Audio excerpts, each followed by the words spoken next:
Hours after a terrorist attack left 8 people dead and several others injured in New York City, President Donald Trump said he's asked Homeland Security for a heightened vetting program. "I have just ordered Homeland Security to step up our already extreme vetting program. Being politically correct is fine, but not for this," Trump tweeted Tuesday night around 9 p.m. ET.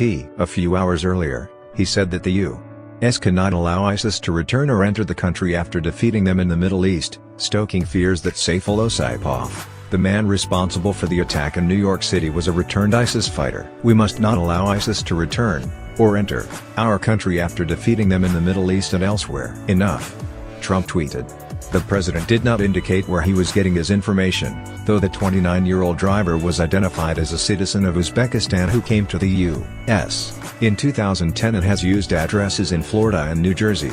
Saipov used a rented Home Depot to plow into cyclists and joggers, reportedly yelling Allahu Akbar as he emerged from the vehicle. In NYC, "Looks like another attack by a very sick and deranged person," Trump wrote at first. "Law enforcement is following this closely.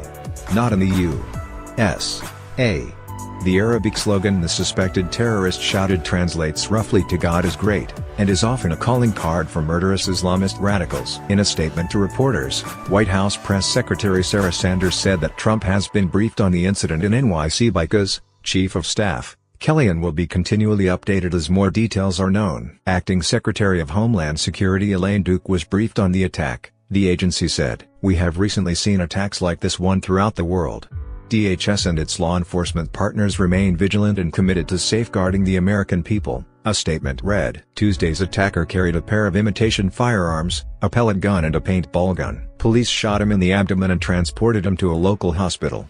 New York City Mayor Bill de Blasio said the attack, near the World Trade Center, was an act of terror, and a particularly cowardly act of terror aimed at innocent civilians. New York Governor Andrew Cuomo called it a lone wolf attack and said there's no evidence to that it was part of a wider plot. Witnesses on the scene said the man slammed into a school bus after he drove through a crowd of bicyclists. There were children on board. Some of them are among the injured.